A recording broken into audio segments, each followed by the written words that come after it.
interessante e que também cabe ser analisado a partir da teoria dos jogos são os movimentos estratégicos. Então, que ações as empresas podem tomar para conseguir uma vantagem competitiva, tá? Vocês já devem, naturalmente, ter ouvido falar do termo vantagem competitiva. Esse termo foi criado pelo Michael Porter, né? E a vantagem competitiva, no fundo, ela tem a ver com alcançar, a partir de uma determinada ação, a possibilidade de ter lucros elevados por um bom tempo. A bem da verdade, não é muito politicamente correto falar isso, mas a única possibilidade que a empresa tenha lucros elevados durante muito tempo é numa situação de um mercado mais concentrado.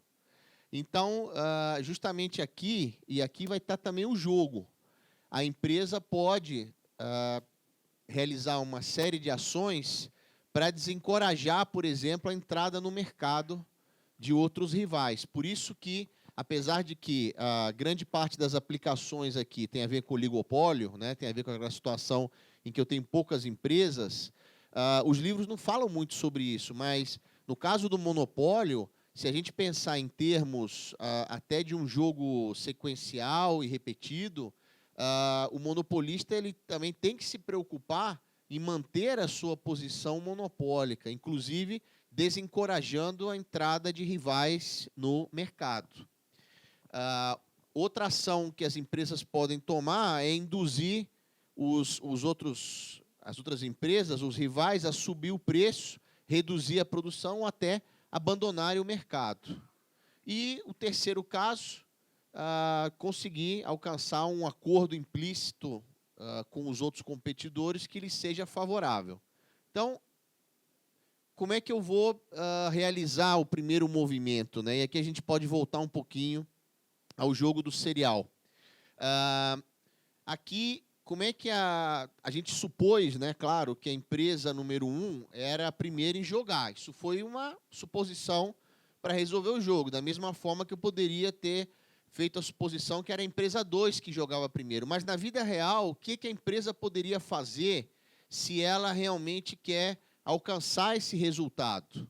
Então, a empresa assumiria um compromisso. Isso é uma coisa interessante. A ideia aqui é o seguinte: a empresa 1 assume um compromisso com ela mesma de, por exemplo, voltando aqui no exemplo, para ela o melhor é produzir o cereal doce. Então ela assume o compromisso, ela, como eu disse para vocês, ela anuncia no jornal que ela está, mais do que anunciar, porque dependendo da reputação, isso pode ou não pode ter credibilidade. Então, ela toma uma decisão, ela importa toneladas de açúcar, anuncia isso no jornal aos 4 ventos, mas ela importa uma tonelada de açúcar, ou ela já compra uma planta produtora do cereal doce. Então, é interessante pelo seguinte, ela, ao fazer isso, ela está limitando o seu próprio raio de ação, o seu próprio comportamento. Mas, a partir desse compromisso com ela mesma, dessa limitação, ela está induzindo a empresa 2 a produzir o cereal crocante e ela, portanto, com isso, obtém o melhor resultado. Tá certo? Às vezes, dependendo, como eu disse, da reputação, isso pode ser conseguido por uma ameaça velada. Então, às vezes, por exemplo, você vê um determinado empresário dando entrevista dizendo que a empresa vai investir em capacidade adicional. Isso pode ser que não tenha nada a ver, pode ser um anúncio aí do que a empresa está fazendo, né? Mas, em alguns casos, isso pode ser uma ameaça velada a possíveis concorrentes. Claro que aí a empresa não está se comprometendo, mas se ela tem uma reputação de já ter investido em outros momentos em capacidade de produção excedente e, num determinado momento em que ela se sente ameaçada por outros concorrentes, ela aumenta a produção e joga o preço para baixo, se ela já tiver adquirido a reputação de fazer isso, essa entrevista, essa declaração, esse anúncio, ele pode ter um efeito muito importante em termos de, inclusive, desencorajar a entrada no setor. Tá? Então, teve um caso famoso nos anos 70, nos Estados Unidos, daquela empresa DuPont, que produzia insumos químicos.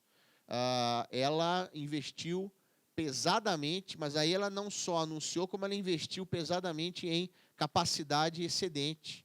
E ela tinha também vantagem em custos. Ela tinha descoberto certos métodos de produzir aquele insumo que eram muito mais baratos. Mas, de qualquer forma, ela investiu em capacidade excedente e isso funcionou durante muito tempo como um elemento que desencorajava a entrada no setor de outros concorrentes. Inclusive, ela sofreu um processo, mas ela conseguiu provar que ela não estava investindo nessa capacidade excedente para limitar a entrada no setor.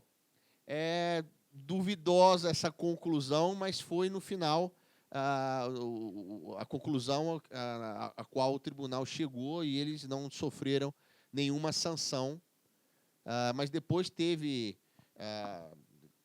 recessão, teve crise econômica e eles perderam mercado por outros motivos. Então, o importante que a gente está falando aqui, né, de jogo sequencial, realizar o primeiro movimento, e no campo daquela ameaça, né, a ameaça, volto a dizer, ela tem que ser crível.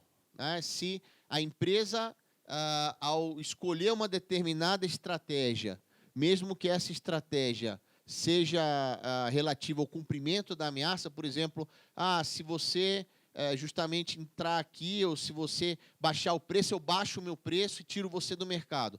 Se isso provocar um tremendo prejuízo para essa empresa que está fazendo essa ameaça não tem o menor sentido, não vai ser efetiva, não tem credibilidade. Então, para que funcione, a ameaça não pode ser vã, não pode ser vazia. Então, um caso muito interessante é o caso da Walmart nos Estados Unidos. Isso é um caso muito estudado, em que a gente pode usar também aqui a teoria dos jogos para estudar, porque, como vocês sabem, a Walmart conseguiu se transformar na maior cadeia de lojas do varejo nos Estados Unidos, enquanto outras cadeias famosas e já consolidadas, e que na época já estavam consolidadas, fracassaram. Né? Por que a Walmart deu certo lá e inclusive, se tornou uma das empresas mais rentáveis do mundo e as outras empresas fracassaram?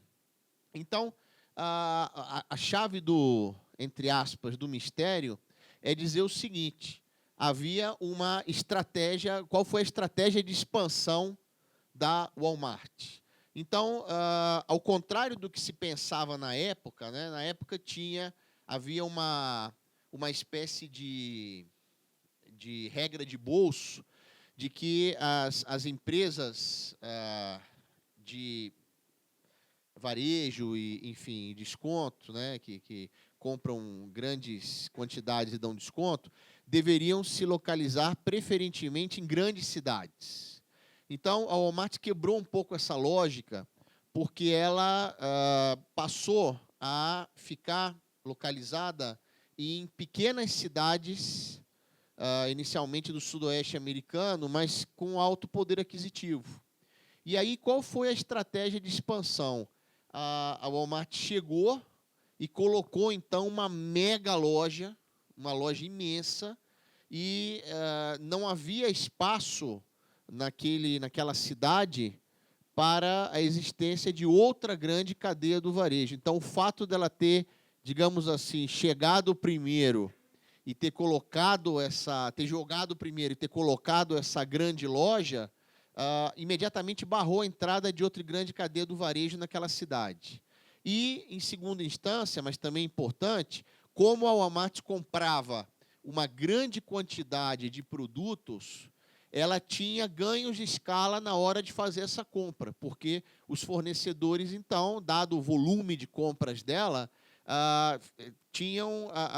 estavam dispostos a dar descontos e, portanto, a Walmart podia oferecer os produtos a preços que os pequenos varejistas locais não conseguiam alcançar. Então, ela foi criando um poder monopólico enorme nessas cidades e foi crescendo de uma forma exponencial. Então, o pessoal chama isso de jogo preemptivo, quer dizer, um jogo em que ela se antecipou aos rivais. É interessante que, se a gente for para algumas cidades do interior, não só aqui em São Paulo, é interessante notar o seguinte: vocês já devem ter reparado, né, que essas cidades muitas vezes têm uns supermercados que são tripermercados, né? Que aqui em São Paulo não existe um supermercado tão grande. Então, a estratégia é um pouco parecida. Você coloca um tremendo hipermercado e, com isso, a cidade não comporta a existência de 2 hipermercados. Então, de certa forma, é um pouco o jogo aqui, em muitos casos, da Walmart. Claro que a gente tem que analisar outras considerações, mas é interessante porque muitas vezes existe essa estratégia. Falando sobre isso, alguém pode estar pensando aqui que, apesar do que eu estou falando, tem um caso de Sorocaba, de outras cidades, em que o pessoal começou a colocar vários shopping centers, né, numa situação em que claramente não era sustentável ter, por exemplo, mais de um shopping ou 2 shopping centers, muitas vezes um do lado do outro. Bom, isso aí é o seguinte: o pessoal até algumas pessoas chamam isso de bolha dos shoppings, mas o pessoal também abusa do termo bolha, tá? Que ficou na moda aí por causa da crise financeira. A bolha de preços é uma situação na qual o preço de um imóvel, de um ativo financeiro, de uma ação, ele aumenta de uma forma muito elevada, uma forma muito importante, sem que isso tenha explicação de mercado, sem que haja fundamentos de mercado, tá?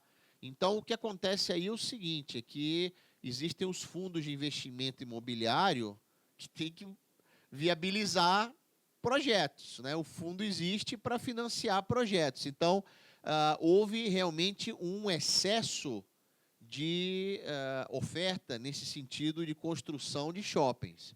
Mas agora, com a recessão e a queda da atividade econômica, vai haver um movimento natural de encolhimento nesse setor. Então, eu estou só falando isso para, de repente, vocês podem estar pensando: ele está falando essa coisa da mega loja, mas eu, sei lá, viajo para Sorocaba ou qualquer outra cidade e eu vejo essa situação dos shoppings. Mas isso aí, na verdade, foi um erro de planejamento, tá? Evidentemente que, aliás, a teoria dos jogos, evidentemente, supõe racionalidade, mas, na vida real, as empresas, né, os jogadores podem cometer erros, tá certo? Então, ok? Então, vamos ver aqui esse caso da Walmart a partir de um jogo, tá? Só que é um jogo sequencial em que ela jogou primeiro ao instalar-se nessas cidades americanas de menor porte. Então, eu tenho o Walmart aqui. Qual é a estratégia da Walmart? Entrar ou não entrar? E eu tenho uma empresa X, né? A Walmart é a empresa que já está estabelecida, que, na verdade, chegou primeiro nessas cidadezinhas. E a outra empresa, que seria o concorrente potencial da Walmart, tem a estratégia também, pode decidir entrar ou não entrar no mercado. Então, aqui estão os payoffs. Então, eu vou fazer de novo, tá? Eu peço até um pouco de paciência para aqueles que já entenderam bem a mecânica, porque eu sei que algumas pessoas aqui ainda têm uma certa dificuldade em resolver o jogo. Eu já estou acostumado, então eu vou fazendo assim, mas tem certas pessoas que podem ter ainda uma dificuldade. Então, eu vou fazer novamente a resolução como se eu estivesse explicando pela primeira vez, só para a gente dar uma treinadinha, tudo bem? Eu peço desculpas aqui àqueles que já entenderam, já estão, né? Tem alunos aqui que até me trouxeram já uma matriz, uma situação real. Então, eu sei que tem gente aqui que já está jogando completamente, mas vamos lá. Então, estão os dois jogadores. Então, vamos lá. Eu sou o Walmart. Vamos primeiro esquecer que o jogo é sequencial. Vamos imaginar unicamente que o jogo é simultâneo só para entender o que acontece, tá? E depois a gente faz o caso real. Então, eu sou o Walmart e eu acho que a empresa X vai entrar. O que, que eu faço? O que, que eu faço? Eu não entro, não tem, é como aquela história do cereal, não tem espaço na cidade, né? Essa empresa X seria uma outra Walmart, uma outra grande cadeia do varejo, tá? Então, nesse caso, muito bem, eu não entro, porque aí eu não ganho nada, mas aqui eu estou perdendo se eu disputar o território com essa outra empresa. Muito bem. E se eu sou o Walmart e acho que a empresa X não vai entrar, o que, que eu faço? Eu entro porque eu ganho 20 em vez de ganhar 0. Então, vejam, não tem estratégia dominante, é a primeira coisa que a gente vê, né? Então, entrar ou não entrar não são estratégias dominantes para o Walmart, ok? Tudo bem? Alguém não entendeu isso, pessoal? Por favor, tranquilo? Depois eu tenho aqui a empresa X, aí a gente faz a mesma história, só que aqui, por isso que eu gosto de botar o laser assim. Eu até falei, pô, tem laser aqui, tem. O laser aqui é fundamental para mim. Então, olha só. Uma vez um aluno, eu explicava sem o laser, um aluno chegou para mim e falou, professor, não dá para entender, né? Então, a partir daí, por isso que é bom o feedback. Você tem que me falar também, professor, não estou entendendo aqui, não tem problema, porque eu vou me adaptando. Então, olha só, eu sou a empresa X e eu vou e a Walmart está aqui. Se a Walmart entrar no mercado, na cidadezinha, o que eu, empresa X, devo fazer? Eu estou aqui, perfeito, vocês estão afiados. Então, eu não entro porque eu estou, né, é simétrico, mas a gente está treinando. Eu perco 0 e aqui eu estou perdendo 10. E se eu sou a empresa X e a Walmart não entra, o que eu faço? Eu vou entrar porque eu ganho 20 em vez de ganhar 0. Tudo bem? Então, moral da história, para a empresa X também não tem estratégia dominante. Ou seja, se vocês olharem, é uma situação, não é exatamente igual, mas é parecida àquele caso do cereal. Por quê? Porque esses dois quadrantes aqui estão fora, né? Não vai ser interessante. O jogo de soma negativa que eu falei para vocês, aliás. O jogo de soma negativa não interessa para ninguém. Ele não é jogado. Esse aí, elas não vão entrar juntas, né? Esse daqui também ninguém está ganhando nada. Mas aqui, eu tenho 2 equilíbrios de Nash. Novamente, vamos ver como é que funciona isso. Não tenho estratégia dominante. Então, o passo seguinte é dizer se eu tenho equilíbrio de Nash. Vamos lá. Então, se eu sou o Walmart e acho que a empresa X vai entrar, a gente viu que, no caso, a Walmart não entraria, beleza? Tudo bem? Aí vem a pergunta para ver se é o equilíbrio de Nash. Será que se a Walmart não entrar, a empresa X entra ou não entra?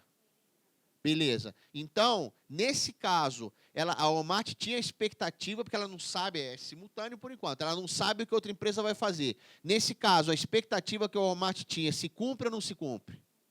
Se cumpre. Então, ela vai... Esse é um equilíbrio de Nash para a Walmart, tá certo? Por quê? Ela esperou que a empresa X entrasse, ela tomou a decisão de não entrar. Foi a decisão acertada? Foi, porque se ela não entrar, a outra entra. Tá claro? Então, para a Walmart, esse é um equilíbrio de Nash. Mas, atenção, teoria dos jogos é sempre um caminho de mão dupla. Eu tenho que ver se para outra empresa também é uma estratégia... A estratégia não vai fazer ela se arrepender. Então, a outra empresa, se achar que a Walmart não entra, o que a outra empresa faz? Entra. Será que se a outra empresa entrar, a Walmart realmente não entra?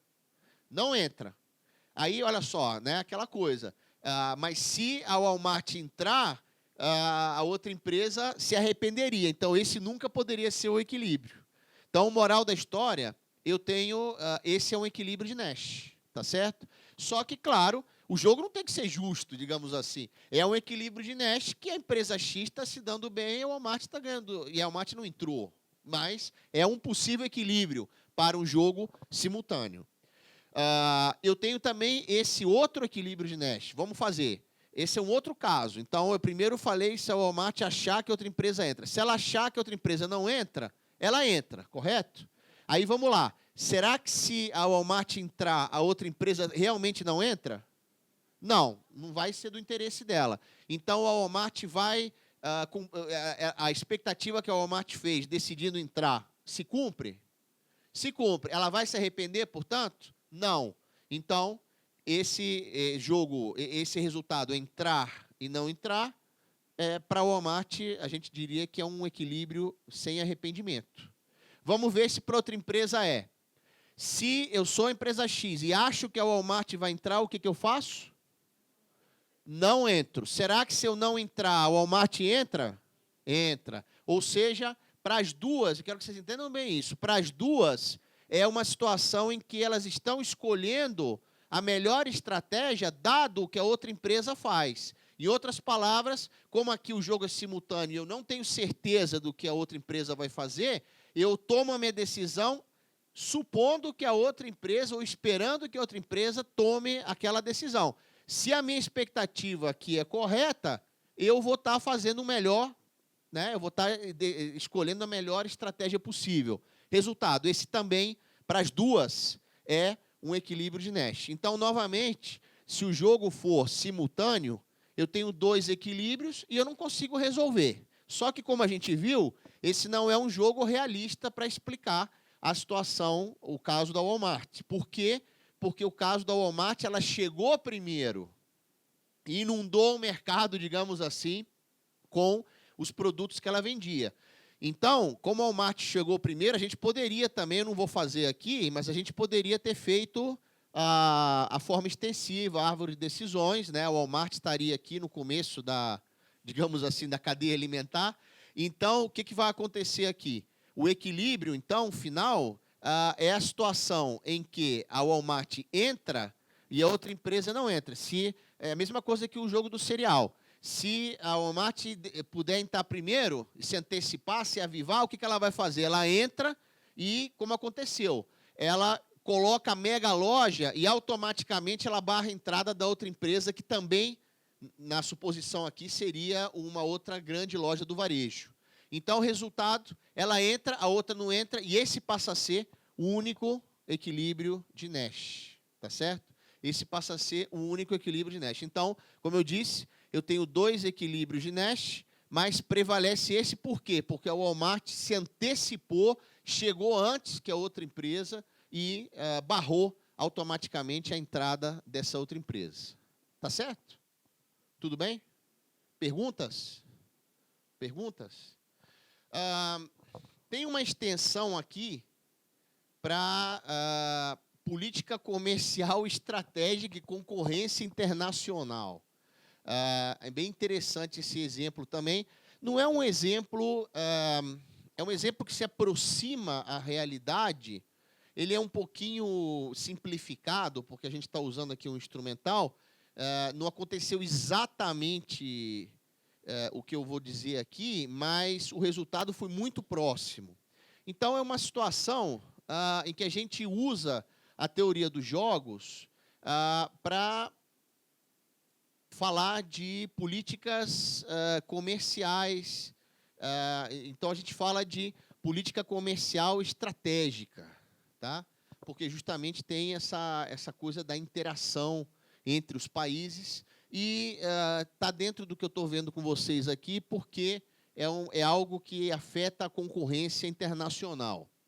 Eu não sei se vocês sabiam, mas o Airbus foi um projeto de desenvolvimento de avião que foi subsidiado no passado pelo governo alemão, francês e espanhol. Eles fizeram uma espécie de consórcio e subsidiaram o desenvolvimento do Airbus. Tá? Então, aqui, na verdade, criaram um outro gigante no mercado em termos da oferta de aeronaves, né, de aviões. O outro grande gigante era a americana Boeing, evidentemente. Hoje nós temos aí os dois tipos de avião, né, como atores principais. Só que a Airbus recebeu um subsídio para poder produzir. Então, a gente pode também usar esse jogo sequencial novamente para explicar o exemplo aqui. Tá? Então, eu tenho dois cenários. Um cenário, a Airbus não tem nenhum subsídio. Né? O que aconteceria se ela não tem nenhum subsídio? O outro cenário, a Airbus recebe um subsídio, vamos botar de 20, os números não são totalmente reais, mas é só para fazer o exemplo, ela recebeu um subsídio para produzir. Então, olha só, vamos dizer que essa seja a matriz de payoff. Então, eu tenho a Boeing e tenho a Airbus, eu tenho duas estratégias, produzir e não produzir, né? No caso da Boeing e no caso da Airbus. Então, é também bastante similar ao caso anterior da Walmart, o caso do cereal, no sentido de que, na realidade, as duas coexistiram e coexistem, né? Porque o mercado também, associado ao mercado de transporte aéreo, cresceu muito. Tá? Mas aqui é para explicar o exemplo e os efeitos desse subsídio. Então, eu tenho a situação em que, se as duas produzirem, é o jogo de soma negativa, as duas perderiam. Se a Boeing produz, a Airbus não produz, a Boeing ganha 100, a Airbus não ganha nada. Se a Boeing não produz, a Airbus produz, a Boeing ganha 0, a Airbus ganha 100, e se nenhuma das duas produz, claro, ninguém ganha nada. Então, a gente acabou de fazer aquele outro, né? Qual seria a solução desse jogo? É muito parecido, né? Então, se eu procurar aqui se tem estratégia dominante, se eu procurar se tem estratégia dominante, eu vou, novamente, só para treinar, tá? Se eu sou a Boeing, a Airbus produz, o que acontece aqui? Se a Airbus produz, eu sou a Boeing, eu faço o quê? Não vou produzir. Ok. E se a Airbus não produz, eu vou produzir. Então, não tem estratégia dominante. Vocês já entenderam, vocês são inteligentes, o jogo é simétrico, né, também por simplicidade. Ou seja, não tem estratégia dominante para ninguém. Tá? Tem equilíbrio de Nash? Vamos ver. Vamos imaginar que o jogo, por enquanto, é simultâneo, já será sequencial. Vamos imaginar, então, que a Airbus produz. O que deve fazer a Boeing? Não produzir. Será que se a Boeing não produz, a Airbus produz? Sim. Então, a Boeing errou na expectativa dela e, portanto, na decisão que ela tomou? Não. Muito bem. E se eu agora sou a Airbus? Tem que ver para os dois. Se eu acho que a Boeing não vai produzir, eu sou a Airbus, o que eu faço? Produzo. Será que se eu produzir, a Boeing não produz? Não produz, exatamente. Então, para os dois, esse vai ser um equilíbrio que ninguém se arrepende, ou seja, um equilíbrio de Nash. Claro que aqui quem está ganhando é a Airbus e quem não ganha nada é a Boeing. E o outro, vocês já entenderam? Querem que eu faça? Precisa fazer o outro? Né? Não quero também chatear vocês com tanta repetição, mas é só para ficar claro. Eu tenho dois equilíbrios de Nash aqui. Claro que o primeiro é melhor para a Airbus e o segundo é melhor para a Boeing. Tá certo? Então, aí vem... agora eu vou fazer o jogo mais realista, o jogo sequencial. Né? E eu aqui não vou ter inicialmente o subsídio, mas eu vou supor que a Boeing produz primeiro, porque, novamente, aqui, se o jogo é simultâneo, eu, novamente, tenho dois equilíbrios de Nash. E eu, sendo simultâneo o jogo, eu não tenho como saber qual prevalece, se é a Airbus que vai produzir e a Boeing não, ou o contrário.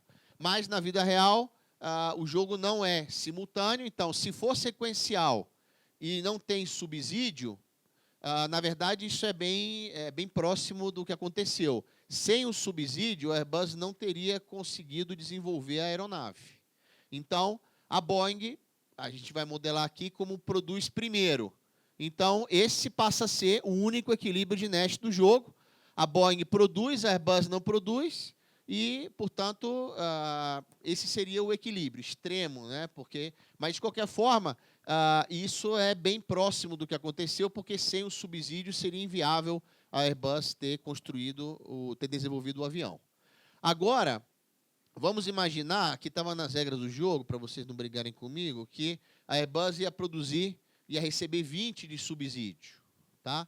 Então, isso aqui é sem o subsídio, e aqui a Airbus recebe 20 de subsídio. Né? Então, era menos 10, passa a ser 10, e aqui era 100, passa a ser 20. Né?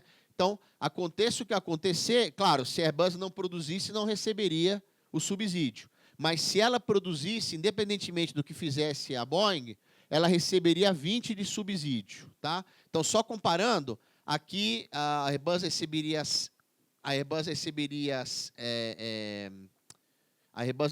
100, e aqui, perdão, pulei isso aqui, perdão. Aqui é sem subsídio com a Boeing produzindo primeiro, tudo bem. Aqui, sem subsídio com a Airbus produzindo primeiro, eu teria esse equilíbrio de Nash. Eu saltei, perdão, essa parte. Tudo bem aqui? Seria o outro caso. Agora, o que aconteceu é que houve o subsídio. Então, comparando a esse caso, né, como é que eu vou escolher, para não ficar tão arbitrário, digamos assim, se a Boeing produz primeiro ou a Airbus produz primeiro? Então, na verdade, o que aconteceu? Houve um subsídio para a Airbus de 20. Então, comparando com esse cenário, em vez de menos 10, eu passo a ter 10, e em vez de 100, eu passo a ter 120. Então, com o subsídio de 20, independentemente do que faça a Boeing, a Airbus fica sendo dominante para a Airbus produzir, tá claro? Por quê? Vejam, se a Boeing produz, a Airbus deve fazer o quê? Produzir, porque ganha 10 em vez de ganhar 0, correto? Antes ela perdia 10, agora ela ganha 10, tá certo? Agora, se a Boeing não produzir, convém produzir, porque ela ganha 120, os 100 mais os 20 de subsídio, e antes ela ganhava 0. Então, produzir para a Airbus passou a ser o quê? Uma estratégia dominante. Tá? Uma estratégia dominante. Então, o que aconteceu aqui? A Airbus, de qualquer maneira, vai produzir. Então, eu tenho certeza que se a Airbus produzir, a Varig não produz, e esse é o equilíbrio de Nash. Aí vocês vão dizer, tá bom, mas qual é a diferença entre esse equilíbrio de Nash e o anterior? Bom, vocês podem observar o seguinte, que aqui, no fundo, sem o subsídio, nada asseguraria que a Airbus pudesse produzir a aeronave. Então, no fundo, eu poderia ter esse resultado. Os 100 reais, 100 dólares, enfim, os 100 para a Boeing. E o que o subsídio fez? Se eu descontar o subsídio, os 20, eu estou fazendo uma transferência indiretamente dos Estados Unidos para a Europa, para o Airbus, da Boeing para o Airbus. Né? Se eu tirar esses 20 aqui, eu estou pegando e transferindo os 100 dos Estados Unidos para a Europa, tá certo? Agora, tá claro? Tá claro, então, a diferença? Então, é uma forma da gente entender. Apesar de que, como eu disse, com o crescimento do mercado de transporte aéreo, os dois tipos de avião coexistiram, mas houve, sim, um grande subsídio dado à Airbus, né, muito mais aí do que os 20, né, foram um subsídio de bilhões para viabilizar o projeto. Agora, tem que ter um pouco de cuidado com essa questão aqui da política comercial estratégica. Estamos no mundo dos jogos. Você está dando um subsídio e está abiscoitando receita da empresa do outro país. O que o outro país poderia fazer se a gente continuasse o jogo? Né? A gente poderia continuar na sequência aqui, né? Ver outra sequência, que seria o quê? O outro país pode retaliar. Pode falar, você está fazendo isso, então, olha, aquela importação de vinho a gente vai barrar, né? E de formas, às vezes, muito sutis. Vamos dizer que tem que fazer uma inspeção fitossanitária, tem a vaca louca, enfim, vamos barrar essa importação dos produtos europeus, no fundo, como uma retaliação. Também, evidentemente, existe a Organização Mundial do Comércio, quer dizer, num caso desses, é um caso que, às vezes, poderia, não chegou a acontecer, porque, no fundo, tinha mercado para todo mundo. Mas poderia, em determinado momento, ser passível de ser contestado, porque, em tese, não é permitido aos países, de acordo com as regras da Organização Mundial do Comércio, subsidiar a produção, porque isso se considera uma concorrência desleal, evidentemente, né? Ok? Tudo bem? Está claro? Então, aqui é interessante, porque a gente poderia estender esse negócio aqui e dizer, mas tem que ter cuidado fazer isso, porque você está... Isso a gente, em economia, chama política de empobrecer o vizinho. Então, o teu vizinho, o outro país, pode retaliar, né? E pode ter aquela história da reputação, o outro país tem uma reputação de retaliar, então eu vou tomar cuidado, tá certo? E aqui eu queria mostrar um jogo mais complicado, né? Só para a gente ver que existem, né, outras alternativas. Um jogo aqui mais complicado, que baseado num trabalho de dois economistas, e é o jogo, que seria o jogo aqui no Brasil, eles modelaram o jogo entre os postos de gasolina, né, que é um exemplo aqui no Brasil clássico, muitas vezes, de coalizão em termos de combinar preços, né, combinar preços altos. Esse jogo teria 3 participantes, então não dá para fazer na nossa velha e boa matriz, né, 2 por 2. A gente tem o posto de gasolina, o consumidor e o Sistema Brasileiro da Defesa da Concorrência. Então, a instituição, digamos assim, antitrust. Então, o jogo começaria com o posto de gasolina. O posto tem a alternativa de formar o cartel, né, de combinar o preço ou não. O consumidor, por sua vez, tem a faculdade de denunciar. Vamos imaginar que forma o cartel. Então, o consumidor pode decidir se denuncia o cartel ou não denuncia. E se não denuncia, a empresa, né, o posto estaria feliz, porque teria aí os lucros monopólicos. E se denuncia, aí teria o terceiro jogador. As 2 estratégias do Sistema Brasileiro de Defesa da Concorrência é punir ou não punir a empresa. Então, a gente resolveria, claro que eu não estou aqui com os valores, mas vejam que eu tenho aqui os payoffs da situação. Então, naturalmente, a gente faria aquela indução retroativa para saber qual é a melhor estratégia do posto. Mas é um jogo mais sofisticado. É um jogo mais sofisticado porque, evidentemente, eu tenho 3 jogadores aqui. Inclusive, cabe a possibilidade do posto não combinar e aqui para aquele modelo de Cournot, né? Ou seja, um equilíbrio não cooperativo, né? Então, eu ainda tenho essas 2 possibilidades. O posto pode combinar, pode ir para um equilíbrio cooperativo ou não cooperativo. O consumidor, se é um equilíbrio cooperativo, pode denunciar ou não. De qualquer forma, aqui, o consumidor também, né, porque não estou falando de concorrência perfeita, poderia denunciar ou não, se há algum grau, evidentemente, de poder de monopólio, né, do posto, de poder de barganha.